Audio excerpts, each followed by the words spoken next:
2 টাকার স্বরাষ্ট্রমন্ত্রী ক্ষমতা আইজ আছে কাইল নাই, কথা কন না কে? ওবাইদুল কাদেরের এক ভেক্সিতে বাবা বিএমপি আলারা পায়খানা করত। আমরা হুজুররা রিমান্ডে মাইর খাইতে খাইতে স্টেজে বইয়া সরকারের বিরুদ্ধে কথা কইতে সাহস পাই নাই।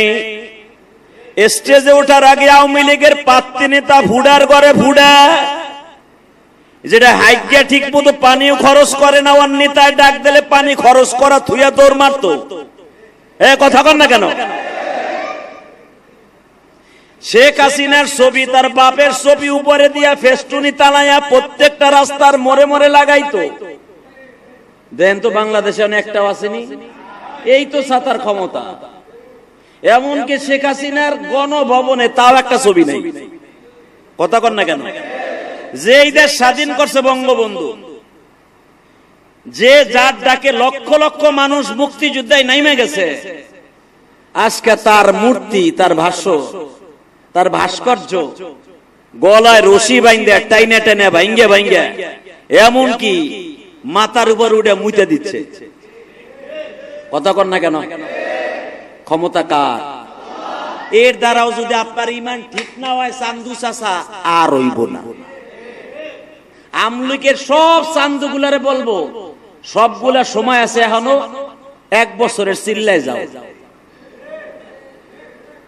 কথা কর না কেন? পুলিশের মাইরের থেকেও বাঁচতে পারবা, আর জনগণের মুদ খাওয়ার থেকেও বাঁচতে পারবা। কারণ 15 বছর চান্দুরা কম জুলুম করো নাই। আয়নাগর নামে যে বাংলাদেশে জেল খানার মধ্যে আয়না একটা ঘর আছে, একদিন জানতাম আয়না মানে চেহারা দেয়, আয়না যাবার এক ঘর আছে এটা তো জানতাম না। আমি বর্তমান সরকারকে বলবো এবং পরে যারা আসবে, যেই সরকারই আসুক, আয়না ঘরে যারা নিরহ মানুষদেরকে অপরাধী সাজায়া, আলেম উলামা সহ আয়না ঘরের মধ্যে যাদেরকে টর্চারিং করছে, টর্চারিং ছেলে, প্রত্যেকটা আওয়ামী লীগের এমপি মন্ত্রী এবং ডিবি হারুন সহ। বেনজির বদমাশ তো গেছে গা, বেনজিরে তো আর আনন্দ যাইব না। ও মেজর ডালিমের মতো পলাইছে, কথা বলেন না কেন? মেজর ডালিমের জন্য এই দেশে শেখ হাসিনা কম চেষ্টা করে নাই, কিন্তু পারে নাই আনতে। এই বদমাশ বেনজিরেও আনতে পারবে না, আপনি চিন্তাও করেন না, ওরে আনতে পারবে না। কিন্তু ঠিক যেইগুলা বাংলাদেশে আছে প্রত্যেকটা আয়না ঘরের মধ্যে নিয়ে বুঝাই দিতে হবে, আয়না ঘর যাদের জন্য বানানো হয়েছিল, আয়না ঘর কারে কয়? কথা বলেন না কেন? আল্লাহ তোমার কাছে বিচার। আমাদের যদি নবীওয়ালা জিন্দিগি আদর্শ হয়ে যাইত, কিসের আওয়ামী লীগ, কিসের বিএমপি, কিসের জামাত, কিসের হুজুর গো দল, এই আপনার ফেরেশতার মতো চরিত্র হইতে আপনার একটা সেকেন্ড টাইম লাগতো না। এখন আওয়ামী লীগের নেতাগুলা বালিশ ছাড়া জঙ্গলে জঙ্গলে, পরের রাস্তায়, পরে হোটেলে, রেস্টুরেন্টে, আত্মীয়ের বাড়িতে যে খয়রাতির মতো ঘুমায়, নিজের ফুলের বিছানা থুইয়া আর একজনের বাড়ি ঘুমায়। কেন নিজের আর এক বাড়ি ঘুমাইতে হবে? যদি আপনি আওয়ামী লীগ করেন, করছেন, বাংলাদেশ বাঁচতে হইলে পলিটিক্যাল হিসাবে যে কোনো দল করতে হবে। যদি আপনার সত্যিকারে আপনার দ্বারা কোন জনগণ এই 15 বছরের ভিতরে একটা কষ্ট পায় নাই, করছেন আপনি আওয়ামী লীগ করছেন, আপনার দ্বারা কেউ কষ্ট পায় নাই, আল্লাহর কসম, আল্লাহর কসম, আপনি ঠান্ডা মাথায় বউ কোলে লইয়ে ঘুমাইবেন, কেউ আপনার একটা খবরে জিজ্ঞেস করবে না। এই আদর্শটা নবীর আদর্শ বেটা।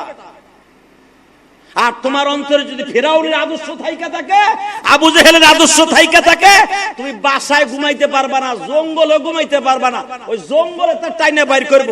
ওই যে দাড়ি চাচা, কি জানি ওর নাম আমার মন থাকে না, হ্যাঁ, সালমান এফ রহমান, বাংলাদেশের সবচেয়ে শীর্ষ ধনীদের মধ্যে 10 জনের ভিতরে 1 নাম্বার এই চান্দুড়ে। এতগুলা ব্যাংকের এমপি সে এমন রাজনীতি করছে, যাইলে গো নৌকায় টলারে করে ইন্ডিয়া পালায় যাওন দিছিল চান্দু। এমনই বন্ধু আনিসুল হক রে বানাইছো। আনিসুল হক ধরা খাওয়ার পরে কয় আমারে দর্শক কে, ওই যে দাড়ি চাচা একটা মাহন্দা বয়ে রয়েছে, ওইটা কিন্তু তোমাকে সালমান এফ রহমান। পোস্ট গার্ড কয় না, বিশ্বাস করে না, হ্যাঁ তো ফেরেশতার মতো, জিবরাইলের মতো দাড়ি, সে তো আব্দুল কাদের জিলানীর মতো দাড়ি, ইমাম গাজালির মতো দাড়ি। কয় বেডা আমার মতো বাসার লাগে উনিও সফা করছে, চেক করে দেখ। উনি যাই যখন বাটাম দিছে, ক তুই সালমান এফ রহমান কিনা, কহ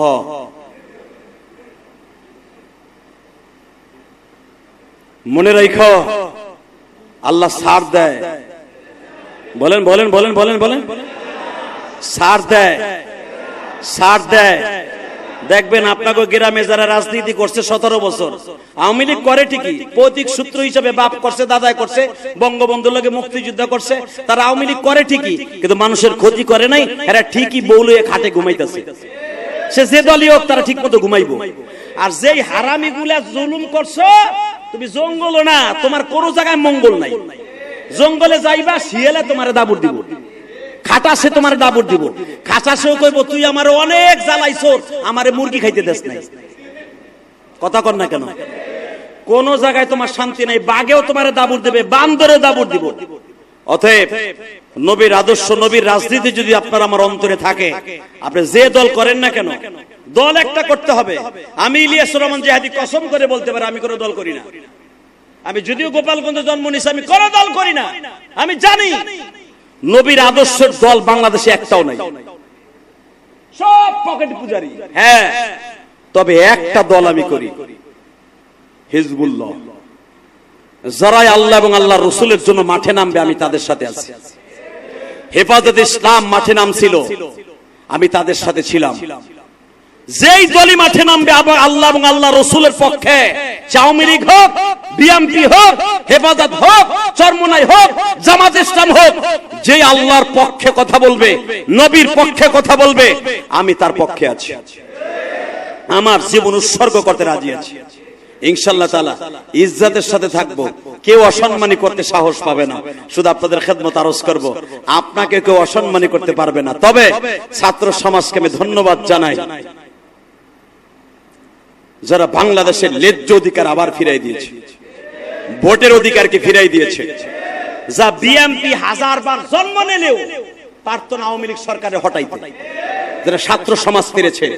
তবে এই মানুষের ভোটের অধিকার, মানুষের অন্তরের কথাগুলা এই খুতবায় বসে আজকে বুক ফুলাইয়া কথা বলার চান্স করে দিয়েছে আমার ছাত্র ভাইরা। দোয়া করব ওই সমস্ত ছাত্রদের জন্য যারা আজকে বুক ফুলাইয়া প্রত্যেকটা ইমামকে, খতিবকে, আলেমকে, এমন আওয়ামী লীগের নেতা আছে তারা ওই এমপির কাছে নাক ছিটকাইয়া, আপনাকে সমর, রাজীব হোসেন সমর আছে না, এর সামনে যে একটা নাক ছিটকায় কথা বলতে পারে নাই। সমর যদি আয়া কইছে, কারণ আমি চিনি তো এটারে, ও যদি আয়া কইছে আবুল ভাই এই জমিটা আমার চয়েস হইছে, এটা আমার লাগবে, ও 2 বছর পরে লই লইছে। কথা বলেন না কেন?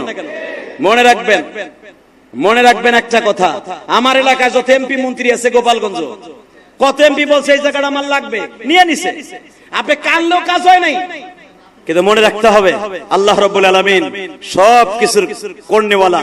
উনি বলেন, বান্দা তোরা আসল জায়গাটা হলো 3.5 হাত। কয় হাত? এই ডুকির উপরে তোর এই জায়গাটুকু কেউ নিতে পারবে না, সব নিয়ে যাবে, এইটুক নিতে পারবে না, এটা মাথায় রাখিস। বাংলাদেশে কিন্তু পুলিশের হাতে অ্যারেস্ট হয়েছে, আলেম উলামাও হয়েছে, আর বর্তমানে যে বুজুর্গরা হইতেছে তাকেও তো আপনারা চিনেন। যে বুজুর্গগুলা ইদানিং অ্যারেস্ট হইতেছে, এইগুলার চিনেন না? কথা কয় না? চিনেন? এই যে আনিসুল হক ধরা খাইছে কালকা, তারপরে আর একটা দরবেশ জানি কে, মাহুন্দা,